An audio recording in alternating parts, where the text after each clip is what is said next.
چشم دوتا چشم داریم برای دیدن، گوش گوش دوتا گوش داریم واسه شنیدن. این هم یه بینی برای بو کشیدن.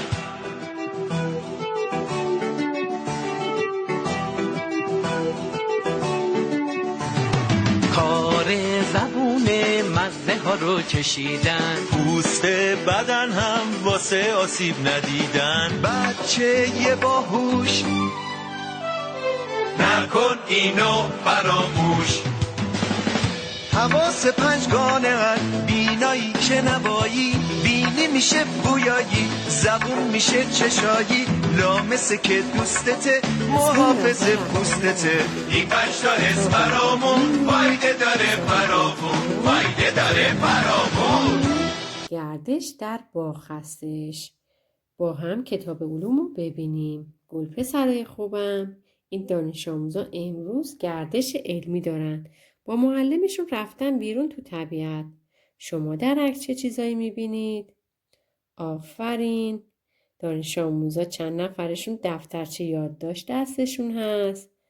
یه نفر با گوشش داره صداها رو میشنوه. یه نفر داره دست به چمنا میزنه، لمسش میکنه. درسته؟ بالا رو نگاه کنید چی میبینید؟ درخت گردو میبینیم. یه درخت کاج میبینیم. وسایل بازی و وسایل ورزشی رو هم اون پشت خیلی دورترا میبینم. منم یه گل میبینم، بوته گل میبینم، چمن، بله خاک، دانش آموزا رو میبینم. بچه ها، من دارم یادداشت میکنم چیزایی رو که میبینم. میدونی چرا؟ حالا بعدم بهتون میگم. بخونید ببینم چی نوشته. گردش در باغ. دانش آموزان کلاس دوم یک دبستان امسال درس علوم را با گردش در باغ شروع کردند. معلم از آنها خواسته آنچه را مشاهده می‌کنند یادداشت کنند. شما نیز با همکاری معلم خود این کار را انجام دهید. در تصویر هر یک از دانش آموزان مشغول چه کاری هستند؟ بچه ها، من که گفتم. حالا شما باید جواب بدید. ببینم اون دانش آموزا چه کاری میکنن؟ درسته؟ بچه ها بنویسید ببینم چه چیزایی در این تصویر دارید میبینید.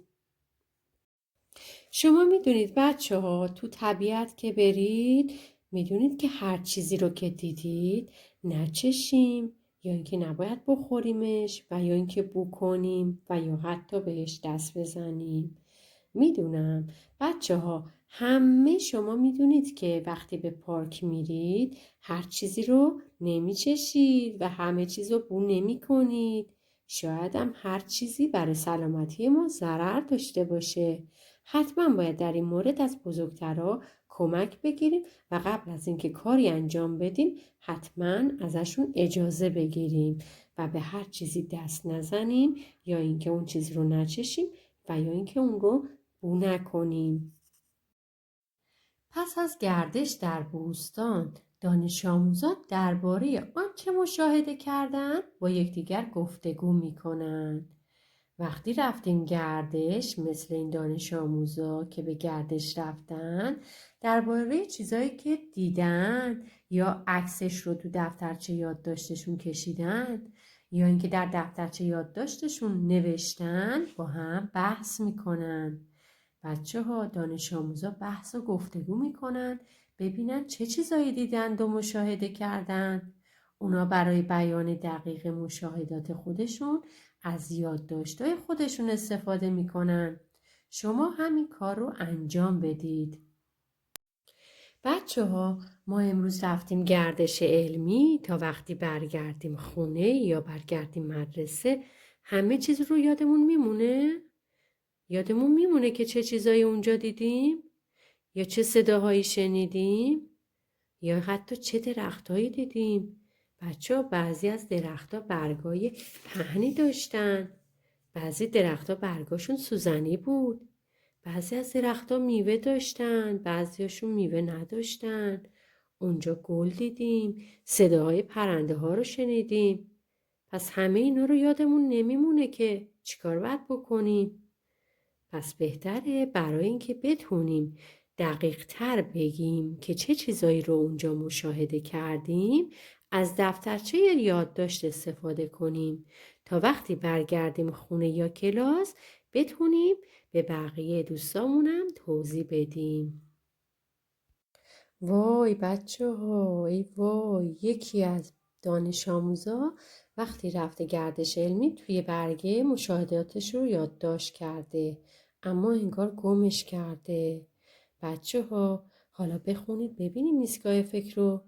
میگه مینا برگه یادداشت خود رو گم کرده، اما سمیه اون رو همراه داره. کدام یک میتواند مشاهدات خود را دقیق بیان کند؟ چرا؟ آفرین، سمیه، چون یادداشت خودش رو همراهش داره. پس بچه ها یادداشت برداری به ما کمک میکنه اون چیزی رو که از طریق حواس پنجگانمون مشاهده کردیم دقیق بیان کنیم.